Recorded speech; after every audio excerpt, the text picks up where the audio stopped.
What's going on, everybody? This is a very like last minute video, very impromptu. I just have some impromptu thoughts.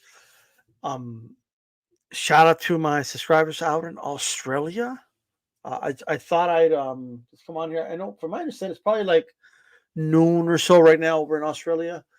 But I just want to give my thoughts on finally able to like watch the Nikita Zoo fight. I was able to watch some of the other stuff that happened. Like I noticed it was like this brawl that broke out, and Zerafa's brother like punched the trainer of his opponent, and it was just a very bizarre scene. I'll just put it that way, right? Um, I just have a couple of thoughts about the No Limit show. Some good, some bad, some ugly, and just general thoughts of mine. Just and a lot of it's going to be critique, but it is what it is. That's the nature of the business. That's how we do things. You know what I mean over here. But um, so look, shout out to Anthony Sanchez, JC. Here are my thoughts on Nikita Zoo. First of all, there's no doubt that Nikita Zoo is extremely entertaining to watch. Like if you want to be entertained, you watch a Nikita Zoo fight. You're gonna be entertained, right? There's no doubt about that. Like he's very exciting to watch. Now, when I say that, um, like I mean it. Like he's a very exciting fighter to watch. Win, lose or draw, like I know I'm always gonna be entertained watching Nikita Zoo. Granted, there's this it's like it's crazy because he's he gets clipped in his fights. It looks like he's hurt. I've seen him get knocked down. I've seen him like he'll be in control, and then all of a sudden he gets clipped, and then he loses a round. Then he comes back, and he's going. It's all this roller coaster, like kind of emotion that you get. Which, as a fan, obviously as a fan of the sport, you could appreciate it and you love it, and like I'm not going to hate the guy for it. That's for sure. However, as someone who analyzes boxing and I watch the best of the best do it. I watch elite fighters do it. Like I watch elite fighters do it. Like I've been watching them for years. I have to kind of look at it and be like, so where we're going with this, because I'm not sure this is going to go all the way. I'm not sure this is going to be a future world champion. I'm not saying he isn't. I'm not saying he's not. I'm just saying like that those questions arise, and those questions become a thing. Like it you look at that, you're like, man, I'm not sure right now. Um, there's definitely, in my opinion, room for Nikita Zoo to improve, and it he could still be exciting and all those things, but at the same time, um, like I've been waiting for him to have that flawless performance against his level of opposition for a while, and I just haven't seen that flawless performance. I'm seeing someone who is winning, clearly winning at that, and even though they give him some fits, he overcomes it, and there's a lot of good to that, right? And but I did a little bit of a deeper dive. I did a little bit of a deeper dive rather than just looking at the fights and just analyze them in that way. Um, I'm also a guy that I'm an analytics guy. You know what I mean? Like I like to look at the numbers, and I like to look at the styles. I like to look at the progression and all those things. And what I will say is this: there's several ways, there's several things that the record isn't going to show, and there's several things that um you're not going to see on BoxRec. There's several things that you're not going to, that most fighters, a vast majority of them, don't really have to deal with. that Nikita Tszyu is kind of going through right now. So one thing is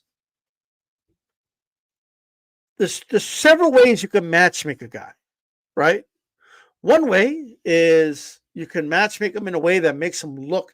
You're trying to make them look like unstoppable and like amazing and like like a big deal and so you matchmake in a way that you put them in there with like no hopers and fighters that have literally no shot to win, right? But you can't really do that with Nikita because like you know what I mean. Like if there's a lot of eyeballs on Nikita, like Nikita has been like whether it's Tszyu undercards, there's been a big spotlight on him, and then you can't escape that last name. So you know you don't really have those first 6, 7 fights. You kind of just throw them in there, just throw them in there with dudes losing records and whatever, and you can't really do that with Nikita, right? Some of Nikita's opponents very early on are like not like really that bad. Like they're not like terrible fighters or anything. I get that you know, there's levels to boxing and that, but you got to judge accordingly. I felt like the Dryden fight, the guy you could just tell he hits really hard, and it's a really that was I think Nikita's like maybe 5th fight. I think that was a tough fight. Like you know what I mean. I felt like the Ben Horn fight was a decent for being Nikita's only 6th fight. Was a really good fight. Like you know what I mean. And look, he stopped most of his opponents, and the ones that went the distance, he clearly won. So he's, if you want to call them tests, he's passing the test, right? But there's been like we can't help but notice that there's been, let's call them growing pains that we're just noticing. Things aren't, it's not like smooth sailing exactly at the moment, and I think that's pretty obvious. Now that's made for great fights and very entertaining fights to watch. Like you know what I mean? But nonetheless, here we are. What I have noticed is that a lot of these guys that he's been fighting have different styles. All right. And a lot of the guys he's been fighting are coming to win. You see, every single one of these fighters that Nikita Tszyu has fought, right? Every single one of them, all of them, right? To them, this is like the biggest fight of their life. To them, this is the biggest opportunity. A win over Nikita could propel their career over there in Australia. So, like, you got to also look at it from that perspective. Like, these guys are having probably the training camp of their life, right? A lot of these guys are probably, more motivated than they would be for just another fight. And then there's also that kind of pressure that they're already putting them on pay-per-view main events, right? So it's like this big kind of platform, and you could argue No Limit is the biggest platform in Australia for boxing. So there's already like that pressure that he needs to perform, right, under that platform. And I think the concerns people have is, okay, well, we get that. Well, I don't think most people, I think a lot of people underestimate that pressure, because I have some other thoughts. But what I will say is that all that is real. And if there's any positives I could take, aside from the obvious that he's exciting to watch and people are going to watch him regardless, win or draw, besides that, is that right now, all these obstacles he's kind of dealing with in the ring, um, this last fight, like he stopped the guy late in the fight, so he went 10 rounds in his last fight, right? He's trying to do 10 rounds now, but if there's any positive is like he's gaining experience and he's learning how to deal with these adversities. Like whenever Nikita gets hurt, when he steps up and he gets hurt, it's not going to be the first time in his career that he's been hurt. Now, whether he gets out of that situation or not, it's yet to be determined. But that's definitely a very real experience that he is gaining here, right? And I get people are kind of already looking and be like, I don't know, I just don't see it. Um, I'm not ready to count him out from having a big future. I'm just not.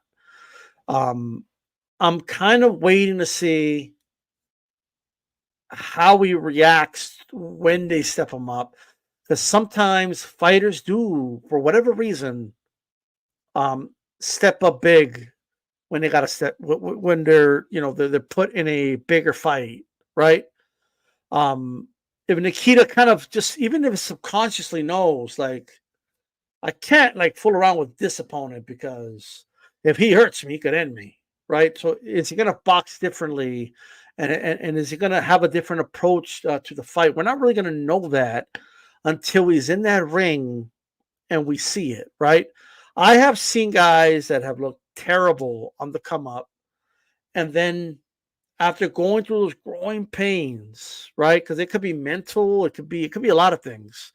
But after kind of going through those growing pains, they just evolve as fighters, and then before you know it, they're surprising everybody with great performances, and they they raise their game, they raise their level, and that's something that we just don't know. Like, and it's going to be like one of those, like, following a fighter's careers is a journey, and we're kind of just there. Like, we're kind of in this dark tunnel with Nikita, and maybe we'll see a light at some point, and we're gonna see it because he's still going through this tunnel. And if anything, we're gonna be witness to it, right? To this journey to see where it goes. And I'm all in. I think I'm a fan of Nikita Tszyu. I think he's, again, probably one of the most exciting fighters to watch in the sport. And there's always going to be critiques, and a lot of people have a lot of them, and a lot of them are fair, and that's part of the game. But I'm here for that ride, man. I really am. I see, like, there's times where I'm watching them, I'm like, man, yeah, what are you doing right there? Keep doing that. It's perfect. And then I don't know what happens, and and then he gets hurt again, and then it's just a roller coaster. But it's exciting to watch. Um, I couldn't even imagine like what his people are going through, like his handlers and stuff, while they're watching him fight. It must be a quite a roller coaster ride for them. But hey, I'm all in when it comes to Nikita, as far as being a fan and watching his career progress. That's for sure. Um, I do see the potential. I know there's people that giving up on him, like, he ain't gonna get past the domestic level. We'll wait and see. Maybe he won't, but I see the potential there. There's rounds where I see him, and I say, yeah, he's got it. And of course, things derail, but he always finds a way. The water always levels, and he ends up winning in the end. But the concern is he's, while this is a good thing, experience, it's, he's learning from these things. You would hope anyway. He's showing his mettle, but the most important thing is this: Nikita Tszyu has something that um you cannot teach. Like, you can't. He's got heart and he's got determination, right? Like, he's got that. That part of it is there. Like, you know what I mean? Like that. And as long as you got that, and you have the ability, you can always learn and work on your craft, and I think you will be. So I still have, believe it or not, I still have high hopes that Nikita Tszyu does big things in the future. I'm not off that. I haven't jumped off yet. It's just me. Okay. I want to talk about Michael Zerafa. Um, First of all, a lot of people don't like Zerafa, and I understand why. He's not for everybody. I'm not saying I'm the biggest fan of Michael Zerafa. All right. He does say some crazy stuff. Like, he just does. And I understand why he's doing it.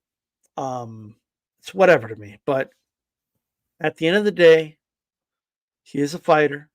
He does step between those ropes. And when fighters do that, they put their lives on the line, and that gives them the right to speak and talk however the fuck they want to talk. I've always had that sense. So it is it's whatever to me.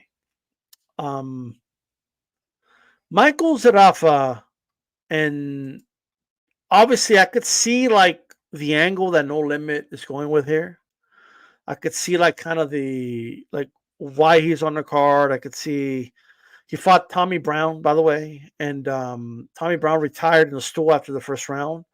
I believe he had a bicep injury, and he kept looking at it, and it was kind of obvious. I have seen like I know Andre Berto fought with a torn bicep at one point, but I don't know the extent of it. But nonetheless, Zerafa was kind of mocking him a little bit after the ref called the fight to being retired on the stool, and I don't know. I guess like here's my thing. Look, well, I don't even know where to go with it, but so Zerafa, right? He's taunting him a little bit, and the reason he was taunting him is because Tommy Brown was calling him a quitter, saying, "Oh yeah, you got knocked down by Lar. You didn't want to get up. You quit." And so he was basically saying, "Oh, you quit. You're quitting." Right? That's basically the angle he was going for, right? Um, so I know Tommy Brown tried to walk up to him. I don't know what I have no idea what he was trying to say. I would imagine something along the lines of, "Hey man, look, hey, we fought, it's over, whatever." But I don't know if it was a trainer of Tommy Brown. He kept getting in the face of Zerafa, and like I guess he didn't like the taunting, and maybe he found it or whatever it is, and not sportsmanlike or any of that. Um, and look, taunting someone after a fight is not very sportsmanlike, obviously. But I don't know if you as a trainer should be going up to the fight and doing that, because in the heat of the moment, and that's when Zerafa's brother stepped in the ring and he socks the dude, right? Punches him in the face. Um, and then people step in and trying to break it up, and nothing more happens other than that. Zerafa's brother has been banned from No Limit shows because of that. Now, which I think is fair. He shouldn't be punching dudes in the face like that. You know, I don't think that Brown's trainer, or I believe it was a trainer, should have been in Zerafa's face either, though. Like, so I don't know what's going to happen with that, or they did anything. Like that's just quite frank, because just because it's not, if you want to say it's not sportsmanlike, he has a right to tell him to do what he wants. So you can't do anything about it. As long as Zerafa's not walking up to him and still punching him after the fight. Another he's not doing that, you can't really do anything about that. Just because you don't like it doesn't mean you should be getting in the dude's face, and that did kind of spark, and it did cause the escalation to happen, right? So that's just how I feel about that. But I wanted to like just something deeper here, and like here's my thing. You know, if you bring in that type of energy to a show, like if you bring in and you almost encourage the energy of shit talking, and you encourage this, you bring that pro wrestling element to it, right? And guys are expected to, hey, hey, you got to sell the fight, and you got to and you're almost encouraged to do it, right? Again, I'm not saying that excuses what Zerafa's brother did, by the way. I agree with that decision, but what I'm saying is, once you bring that energy, right? If you bring toxicity, you're gonna there's only toxic energy just goes one direction. It just goes to one place. Toxic energy just goes to it. The only way to go is getting more toxic. You can't wash toxic shit with water. You can't do any of that.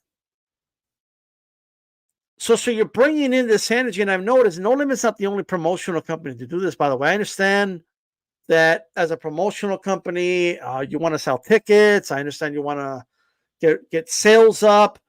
I'm a firm believer that all that shit doesn't work anyway. I'm just being honest. Unless it's organic and authentic, right? And it's not like Zerafa and Tommy Brown are not like these two rivals that everyone's been clamoring to see, and they've been going back and forth, and everyone's been paying attention to the rivalry, and now they're gonna fight, and like there's energy in the air. Like, well, these are two dudes that were talking shit at a press conference trying to sell a fight. Is what I saw, right? Like trying to grab attention. Zerafa obviously wants to. He's like put on his salesman cap and he's trying to pitch to the public and to No Limit and to anybody who will listen that, hey, I'm the guy to fight Nikita next, and then I'll be Nikita and I could get the Tszyu fight next. So, and when he's being encouraged to do so, you can't blame the guy, right? Because you're starting to create and almost encourage a culture like that. That toxicity, you're going to have toxicity energy. And that's what happened after the fight, right? That's what happened. Like, you're not treated like a gentleman's sport. Now, I'm not getting on No Limit. I'm just like, I understand like a little bit of what's going on. Like, I understand No Limit has dates to secure and they got pay-per-views to sell, and it is what it is, right? But I'm just noticing, like, in every fight card, there's this over-the-top WWE-ish, like shit talking fest, and then to help sell the fight. You saw De La Hoya try to do it with Canelo, and like I still don't think that helps sell shit. I just don't. Did Zerafa talking shit to Brown help sell tickets? I have no idea. Did it help sell pay-per-views? I have no clue. It didn't make me say, "Oh man, let me stay up," because I really want to watch this Brown Zerafa fight because they've been talking a lot of shit. Like, it did nothing for me. You know what I mean? Not that I could stay up. That's a different story. Because I can't watch a No Limit show in the United States. And I'm going to tell you right now, as talent, with talent, if you're like a big prospect in the amateurs and you turn pro, right? Obviously, landing a No Limit is a big deal. There's no doubt about that. Like, I get like because they're the biggest platform domestically. But if another promoter wants that talent, they're probably going to beat out No Limit, because especially if they're able to give them not just a platform in Australia, but across the world, because we're in 2024, you got to have visibility around the world. You know what I mean? You got to have that visibility around around the planet. You could see, like, I seen Matchroom Eddie Hearn kind of poach talent from Australia. And why would they go over there? Because he gives them a global platform and a global audience that watches them. And that the issue with No Limit, that the great production, I think they do a great job overall, but there's no global, like, kind of visibility outside of social media.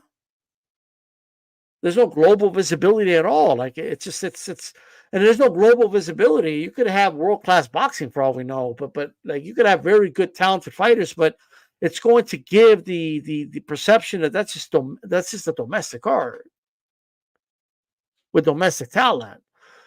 And if it is, that's fine. But like, it's it's going to be some issues anyway, is what I'm saying. They got to find a way to get a global audience. And having just Tszyu with PBC, that alone isn't enough. It just isn't. So it is what it is. I'm not a fan of the toxicity with with what's being almost encouraged, but every promoter's doing it. You know what I mean? And I don't think there's any proof that it helps sell fights, and I just don't buy it. Like, I just don't. Can a great rivalry sell a fight? Yes, if there's demand for that fight to happen, because that's literally what a rivalry is. And then those two rivals are talking shit to each other. Yes, that does sell because it's organic and it's real and it's in demand. But I remember like they had that dude like talking shit to Sam Goodman, but everybody knew, like I forget the name of the guy, but everybody knew it was a mismatch. So it's like, what are we doing? Oh, he helped sell the fight, did he?